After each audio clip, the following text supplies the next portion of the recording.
We're going to move on to the Eastern Conference. Miami and Milwaukee. Well, with the Miami Heat, I just don't see Milwaukee winning a single game. I'm sorry, guys. I love Milwaukee. I love, Monte Ellis. I like the Bucks. I really do. But I just honestly think that it's too much power. Too much star power. Too much power.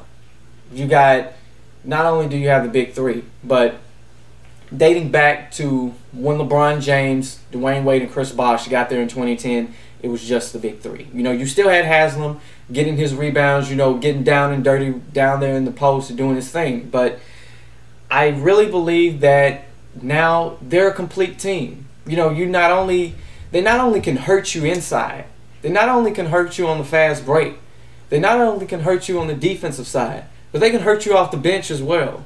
So you look at people like Chris Birdman Anderson, played for the Denver Nuggets. The guy can dunk. The guy can block shots. He can score inside too. So you look at that. You look at Jesus Shuttlesworth, big free agent pickup that they got with the Boston Celtics, former player from the Boston Celtics, Ray Allen. So he can shoot the three. You got Mike Miller who can shoot the three. Mario Chalmers who can shoot the three. I just think that it's too much star power on there for the Milwaukee Bucks to handle. And I think it's going to be a sweep, probably one of maybe the only sweeps that I can say right now, in the first round. So I'm going with the Heat 4-0. New York versus Boston. This is going to be a great game. You got the Boston Celtics, the city of Boston.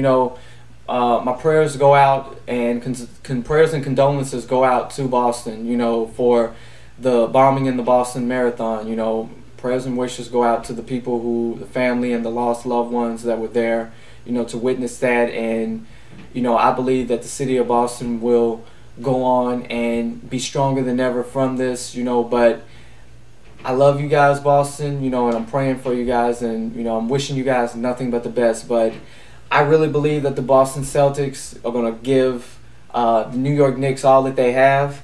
I believe this game is going to go down to 7 games. I love New York. I love Carmelo Anthony. He's a scoring champion now, got the scoring title. I really think that this is going to be a 7-game series. And I look for Boston. Yes, I look for Boston to win in 7 games.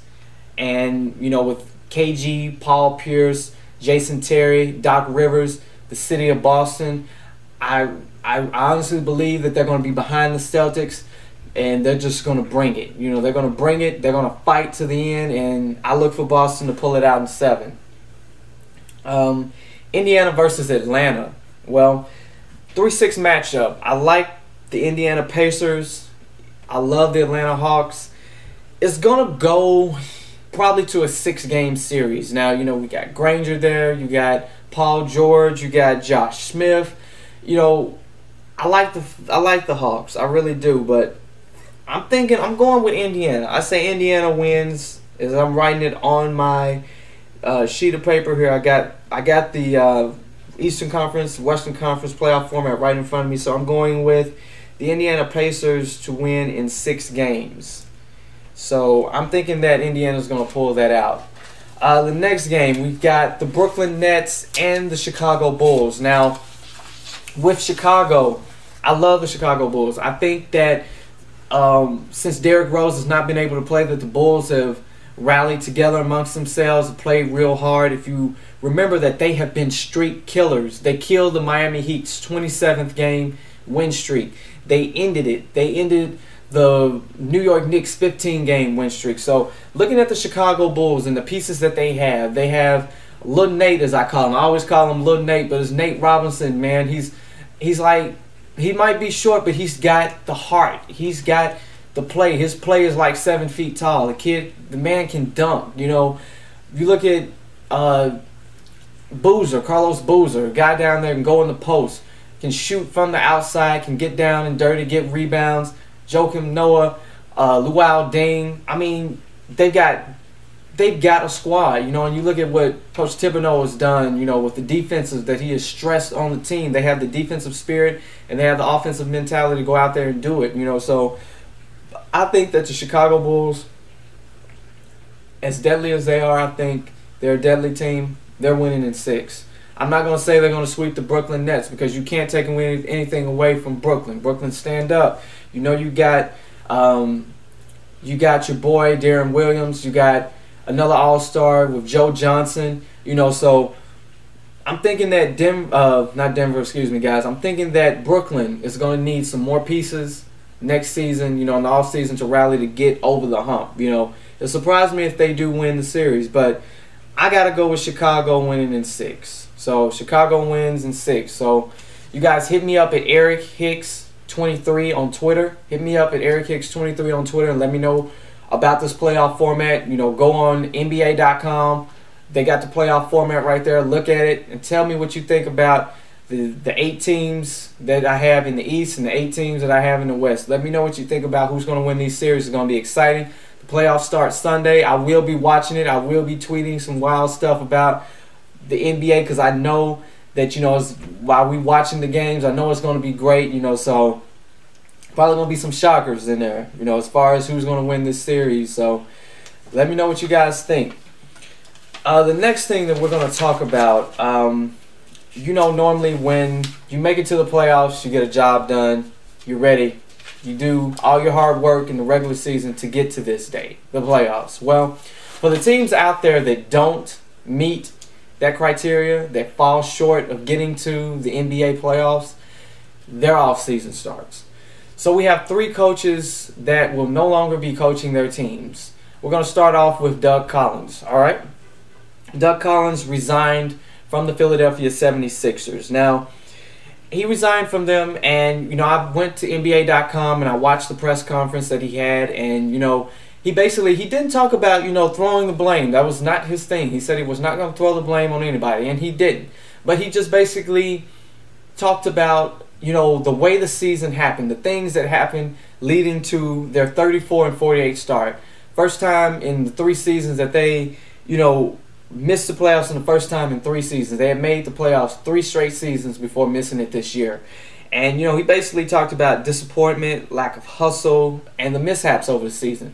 Mishaps, you know, one of the things that was one of the biggest mishaps for them was Andrew Bynum, you know, the center from the Los Angeles Lakers.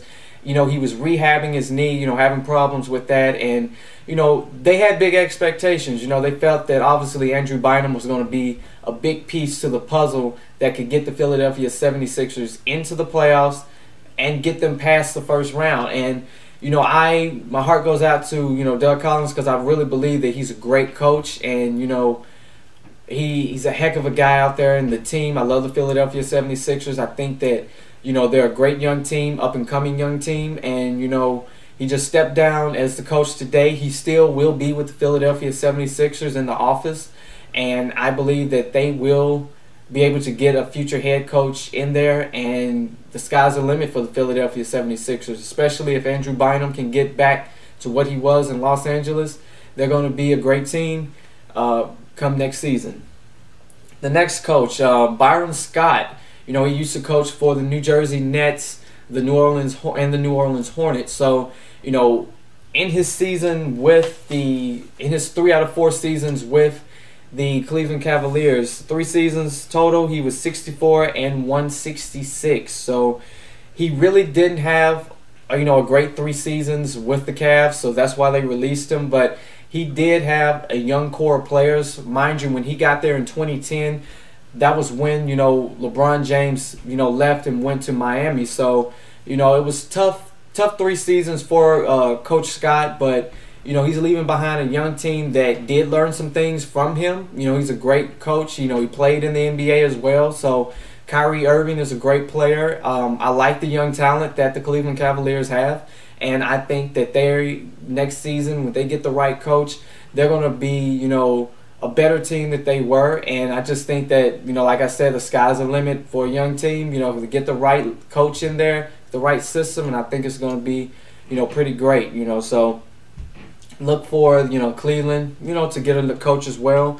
Lawrence Frank, he coached 7 seasons for the New Jersey Nets, and in his 2 seasons with the Detroit Pistons, he went 54-94. So it wasn't a good look for him either. You know, the Detroit Pistons weren't the Pistons of old as we've known them to be. You know, so I look at the Pistons getting them a new head coach as well. There are some coaches out there. You know, you got to look at Flip Saunders. Phil Jackson is another head coach. You know, he's talking about coming back to coaching or having some major role with an NBA team. So, you know, you can't count the Zen Master out. So it's going to be interesting to see as the offseason prevails for, you know, these NBA teams.